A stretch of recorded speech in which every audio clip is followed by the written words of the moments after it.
Ladies and gentlemen, everybody knows what that's from? It's a song. Ladies and gentlemen. Good morning, good afternoon, good evening, everybody. Welcome to the Chicala Report, where I'm not afraid of nuance. I go over the headlines before I go to work. And today's one of those days, isn't it? You know, every time I wear this sweatshirt, I think, wow, it's the same sweatshirt as the thumbnail. So you guys probably see this sweatshirt a lot more than me. So with that, let's get rolling on the news of the day. This is where I go over some headlines, opine on them. I'm not afraid of strong opinions here. And welcome to all the newcomers. Some of you I see are simply just watching, not engaging in the comments. We're live every other morning at 8 a.m. Just tune into my channel. You'll be able to see that there. Without further ado, the President of the United States is on his way to see Xi Jinping in China. That's the headline I really wanted to get into. So I was reading an online comment. I'm not quite sure. It could have been on this chat before I went live, but it was a valid point. Why, or what is it about these visits that would make it successful? So think of it.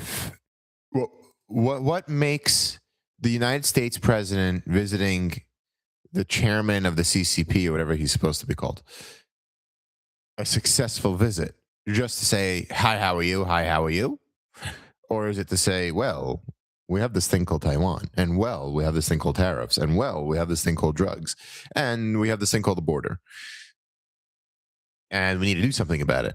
Usually after a state visit, nothing happens as a result. Let's see now. You have headlines all over the place from Fox News reporting Trump heads to Beijing for high-stakes Xi talks as Taiwan tensions, trade disputes test the U.S. strength. And you have, I definitely saw the headline yesterday, you have Al Jazeera saying the Iran war live, world watches as Trump and Xi hold high-stakes talks. So you had, I heard a commentator, I wish I can cite who, say Trump is going to China out of embarrassment that he wasn't able to force Iran into submission. I don't see it that way. I think Trump can force Iran into submission, but is not willing to apply the force. Now, can China definitely sway Iran? I definitely think so. The same way they can North Korea, which I'm sure is on the agenda here. North Korea, if anything, has began testing weaponry once again, which presents, in my opinion, a threat to the United States. Is it worthy of attack? Hell no. Please don't expand this. But China does have control over both of those states. Not to mention the influence China will have on Russia as well. So if I'm Trump, I have a laundry list of things I need from them. And we didn't even touch tariffs. But what do they need from us? Maybe for us to forego our military presence in Iran. Maybe for us to wrap things up with the Ukrainians so that China can push from their end, and the Ukrainian government can push from their end, so you reach a permanent ceasefire.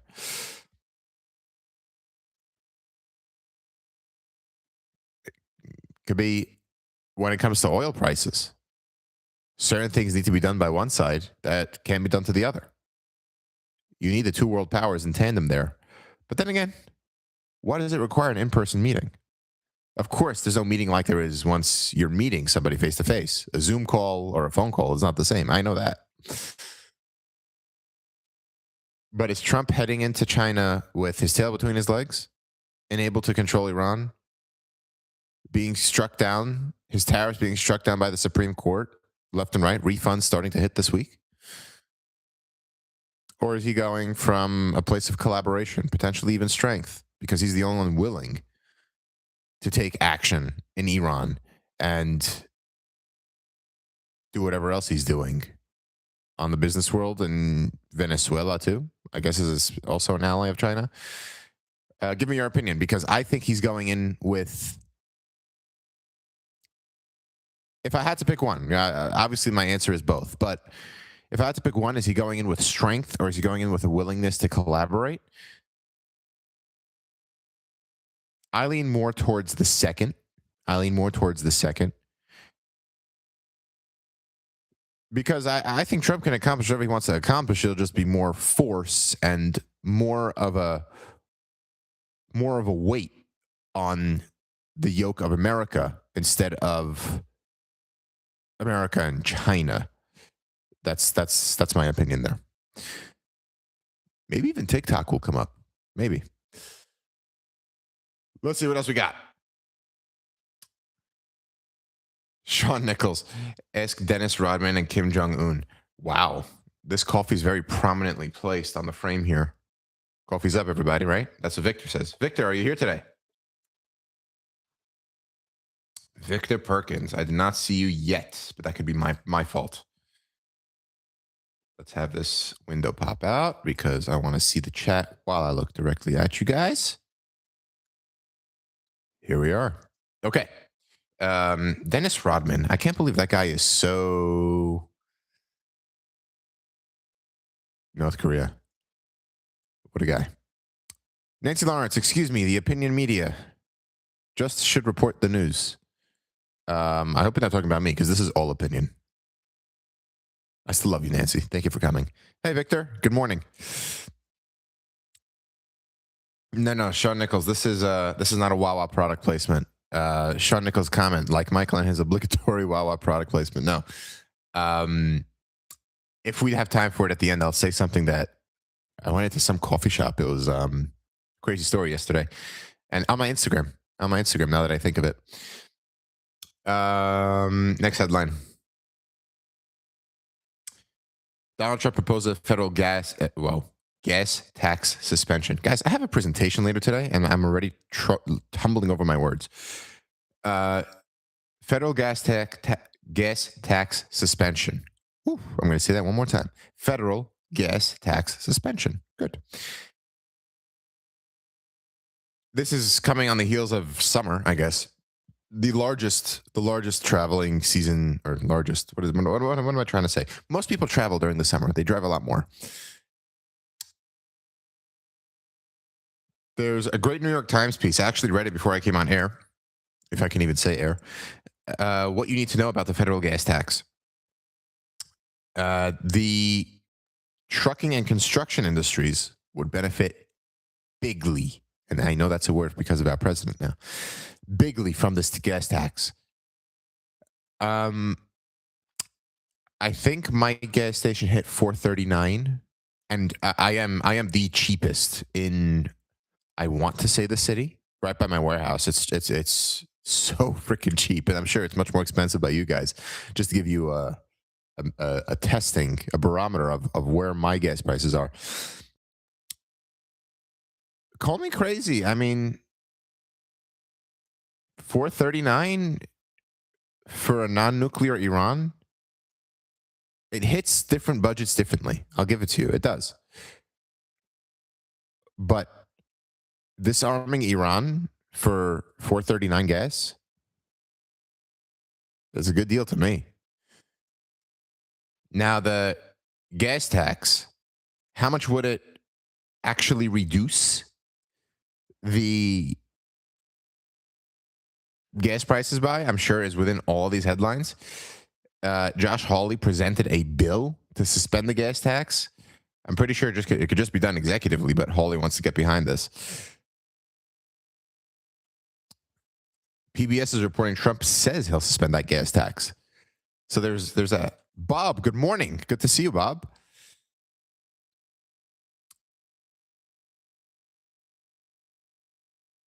Let's see. As of Monday, the national gas price was $4.52 a gallon, according to AAA, 50% higher than the average price of just under $3 a gallon before Trump began the war against Iran.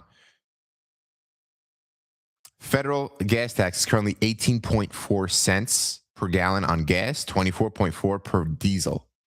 So that it's an automatic reduction of 18.4 cents. I mean, it's felt. It's definitely felt. I'll tell you that much.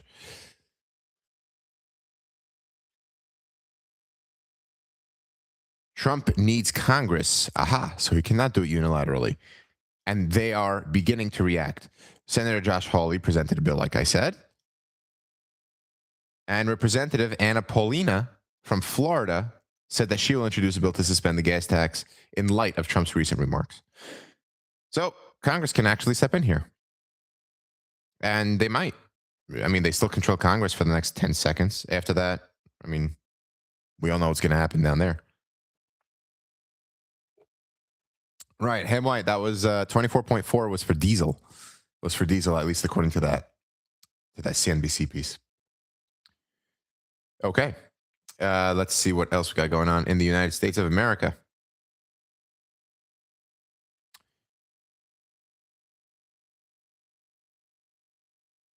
Donald Trump discusses Iran negotiations for the Trump trip. Not taking that one. FBI Director Kash Patel faces a Senate oversight hearing. My God.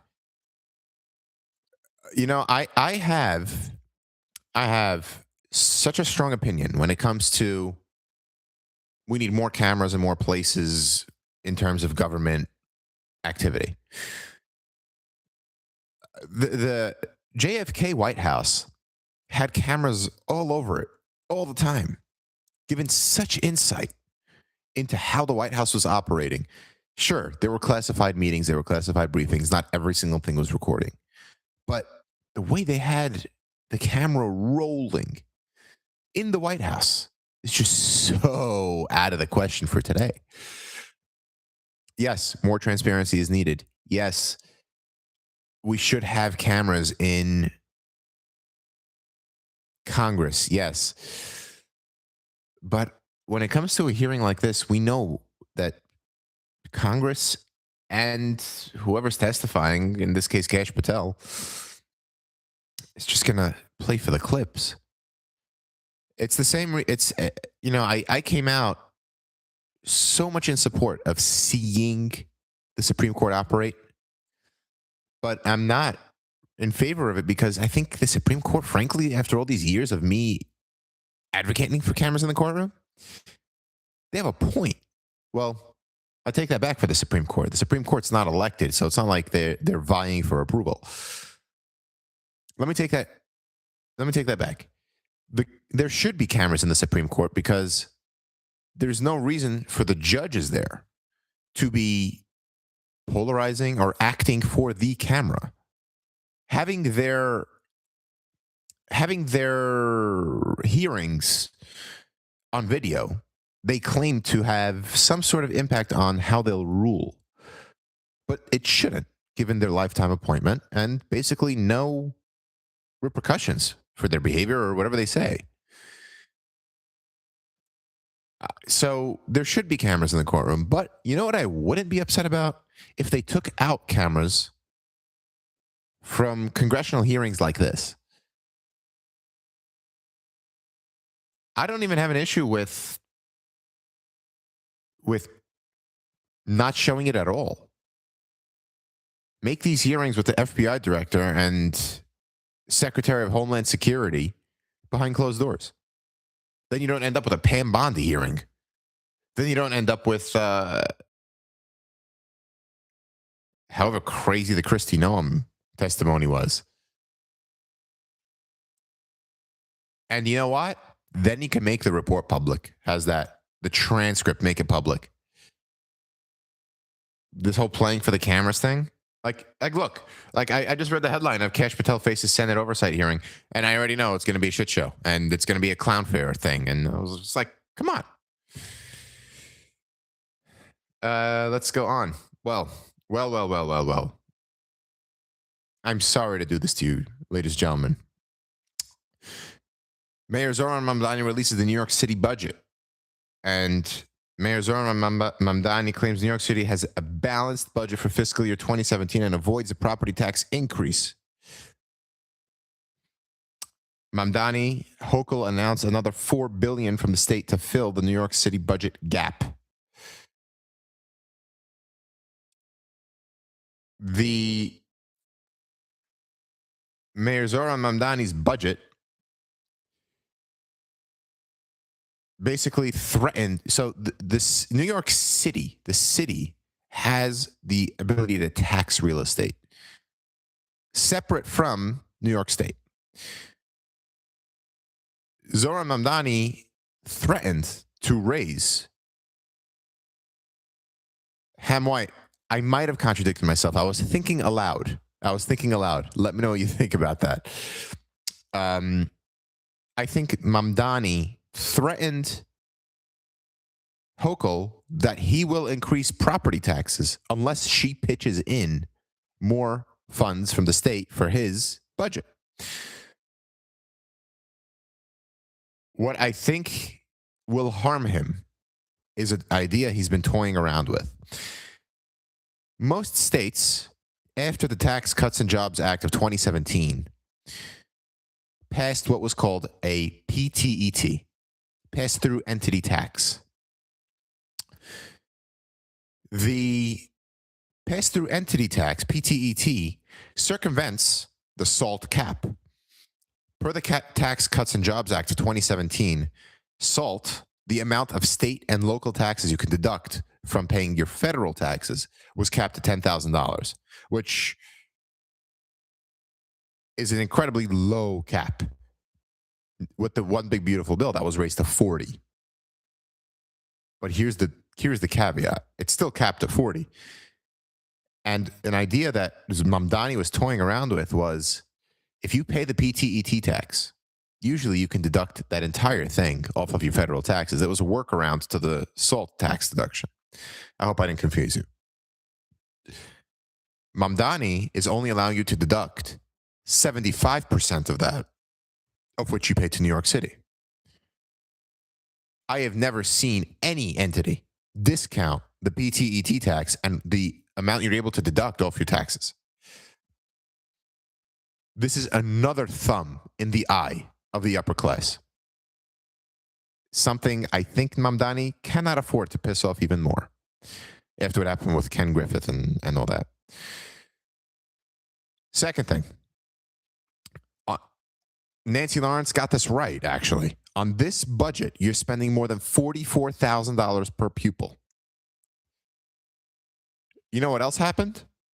Governor Hochul opted into SGOs. SGOs are these nonprofit organizations that can spend money on the education of children, no matter what school they go to, private or public. There's no reason for Mamdani to be spending $44,000 a pupil when academic scores for these pupils are so low and not yielding any results. They're funding public schools through the nose and nothing. Hell, I applied for my daughter to go to universal pre-K, and they weren't even able to get her into the school of her choice, even though there is space. All they needed to do was, what, give me a voucher? There is space there. And they are a qualified school to go to universal pre-K. But there's only a certain amount of vouchers they give to that school. Why? I want my daughter to be in a certain environment, learning certain things. Yes, religion is one of them. All you have to do is give me the voucher. But no, they want to send her to some other school that's over 2 miles away and not teaching what we want our daughter to learn. So we're either forced to go private or we're forced to put her in a program where we don't want her. There's that. One more, and then we got to wrap up because I got to hit a train really soon. Texas City, big bet on industry. Now let's go for a world or business headline here.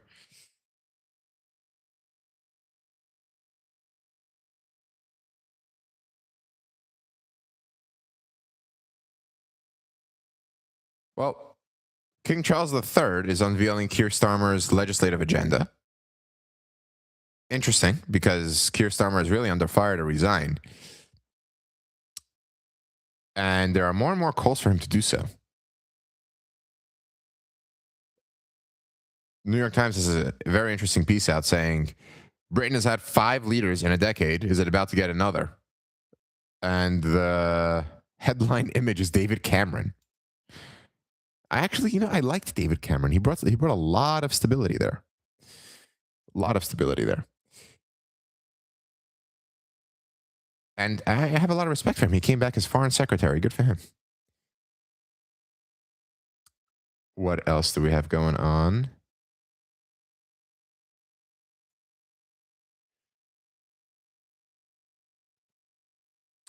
EU takes aim at TikTok and Meta's addictive designs for teens. Well, hey, maybe they took a page out of the New Mexico playbook. And last but not least, it took me this long in the stream to get to this. The New York Times pushes back on Israeli criticism of column alleging rape of Palestinian inmates. So that came out. There's an opinion piece on the New York Times 2 days ago, the silence that meets the rape of Palestinians. That should be covered. That should be covered. And if there are claims of rape and if there are data points that the New York Times can bring as evidence, cover it. I should do some more reading on this because, frankly, it interests me. It interests me. Let's see where that goes. And then I'm going to engage in the comments over here, and then we'll wrap up. Sean Nichols, you applied. You should have had her apply. Parents doing too much for their children. Yeah, I'm going to send the 3-year-old to apply for pre-K. Should probably apply for Candy and Gummy Bears 101. I love that girl. Let's see what else we got going on here. Ham White, antique X-Ray could fill up for $2 and drive all week. Sometimes get a quarterback and change.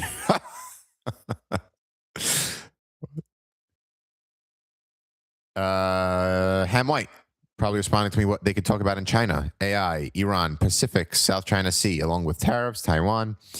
Yeah, just goes into the overall point of what needs to be done in person, why in person. And there's also the second point of the difference. Is Trump coming from a place of strength or not? That's all.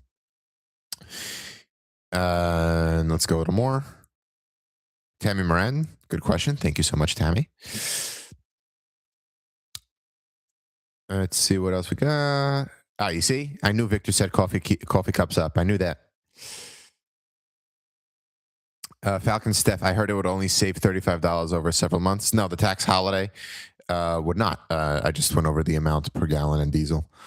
Sean Nichols, I do not see that Iran has relinquished their nuclear material. Have I missed something? No. If this war results in that, it is worth it. If it does not, it is not worth it. Absolutely not. That is a non-negotiable for this American, at least. Nancy Lawrence, I've listened to Abby Phillip. I'm going to stop right there. Scott Galloway called Abby Phillip's program a food fight, and that's a compliment. It gets so messy. I don't get that program. And she attacks and shuts the other opinions down. That's what I'm mostly referring to. Okay, I'm not quite sure what you're referring to in that conversation, but take my comment about Abby Phillip as it is. Valerie Fitzgerald, good to hear from you. Good morning. All I'm at is $3.89 a gallon right now. Haley was talking crap when Biden suggested this, but now he's in favor of it. Oh, Hawley. Yeah, I'm not going to tell you that politicians are consistent these days. That's the last thing I'm going to tell you. Bob is saying Iran will only be, quote, disarmed in a nuclear sense for a few years until they're able to once again enrich ore. That's if they don't fall. Right? The Soviet Union didn't fall until they did, right? But the best thing you could do is set them back. And now that we're freaking there, finish it. Take it. If it's by deal or force, either one, diplomatically or by force, it's going to have to be done in order to save some kind of face, for God's sake. Ham White, Yes, more cameras, courts too. But I watched Kash hearing on C-SPAN, and it was fully recorded. I know it was fully recorded. But what's better for the American people, having the director of the FBI testify without playing to the camera and audience, or not? I mean, the Supreme Court, like I said, there's no elected officials there, so there's no repercussions that can happen as a result of the video. We should have transparency into that. But when it comes to what congressional hearings turned into, I mean, it's clown fare. It's clown fare. And if taking it off TV and releasing the transcript is what's needed, then I'll do that. Nancy got it right. No one would still be secretary if not for the cameras. Nancy Lawrence, how does New York State like paying for childcare in New York City? I have nothing against New York City and state paying for childcare. I have tons against it coming out of coercion and a socialist agenda. And now you're going into the PTET tax, which was supposed to relieve most New Yorkers. New York's not exactly in the position to have more people flee it.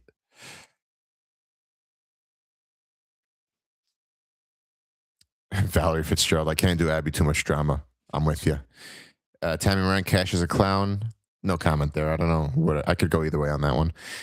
Ladies and gentlemen, have a great day and wish me luck. Big presentation today.